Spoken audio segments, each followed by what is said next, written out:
আজকে বানাবো আমরা একটা খুবই প্রিয় রেসিপি আমার, দ্যাট ইজ লেটস মেক লিচি রাবড়ি। দুঃখের বিষয় হচ্ছে লিচি এমনই একটা সিজনাল ফ্রুট যেটা বেশি দিন থাকে না। ম্যাক্সিমাম সময় যেটা পাওয়া যায় সেটা হচ্ছে জামাই ষষ্ঠীর টাইমে, আবার কিছু দিনের মধ্যেই লিচি গায়েব হয়ে যায়।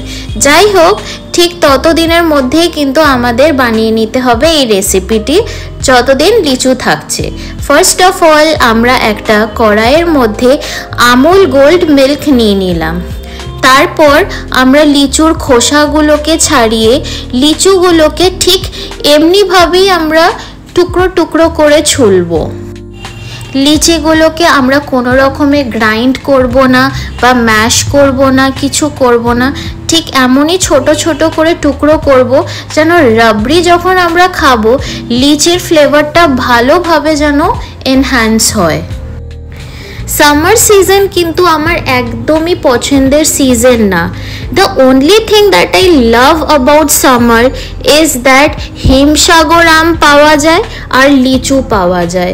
লিচু জিনিসটা কোনো সিজনেই পাওয়া যায় না গরমকাল ছাড়া, তাও আবার কিছু দিনের মধ্যেই লিচু চলে যায়।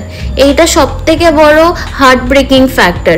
তোমাদের কাদের কাদের লিচু খেতে ভালোবাসে সেটা কিন্তু কমেন্ট সেকশনে আমায় জানাতে ভুলবে না। আমার তো পার্সোনালি খুবই ভালো লাগে। সারা বছর অপেক্ষা করার পর আফটার অল এই ফলটা পাওয়া যায়। আর এইটুকু গ্যারেন্টি, তোমরা যদি এই রেসিপিটা একবার ট্রাই করো নিশ্চয়ই কিন্তু তোমরা 2-3 বার তো অ্যাটলিস্ট ট্রাই করবেই। যাই হোক, ফার্স্ট অফ অল আমরা একটা কন্টেনারের মধ্যে একটু জল দিয়ে ওর মধ্যে চিনি দিয়ে দিলাম। তারপর যে লিচুগুলো আমরা ছুলে ছুলে রেখেছিলাম ছোট ছোট করে, ওগুলো আমরা ওই চিনির সিরাপটার মধ্যে দিয়ে দেবো। আফটার দ্যাট আমরা কিন্তু ওই লিচিগুলোকে ওই সুগারি সিরাপের মধ্যে ভালো করে বয়েল করে নেব। ইফ ইউ রিমেম্বার, আমরা কিন্তু ফার্স্টেই দুধটাকে ঘন করতে বসিয়ে দিয়েছিলাম।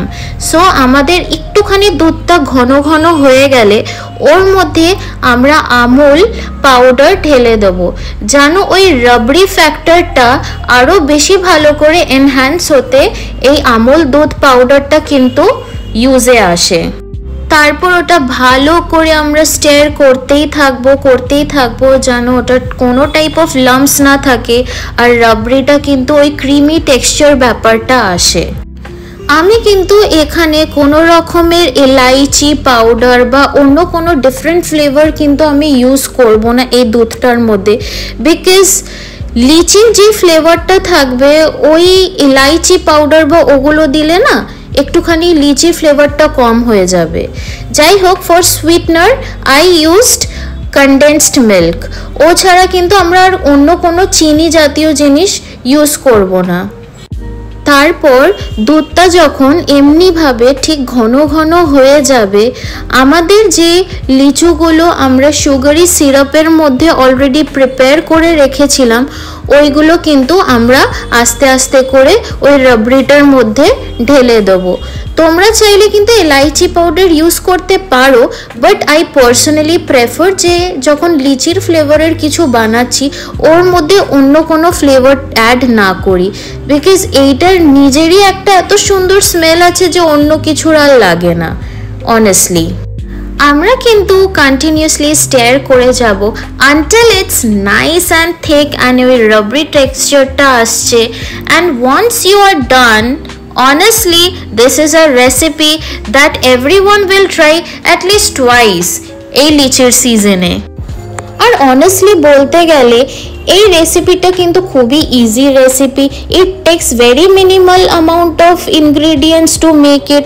আর আমরা নর্মাল রাবড়ি তো সবসময় খেয়েই থাকি, so why not this lychee rabri?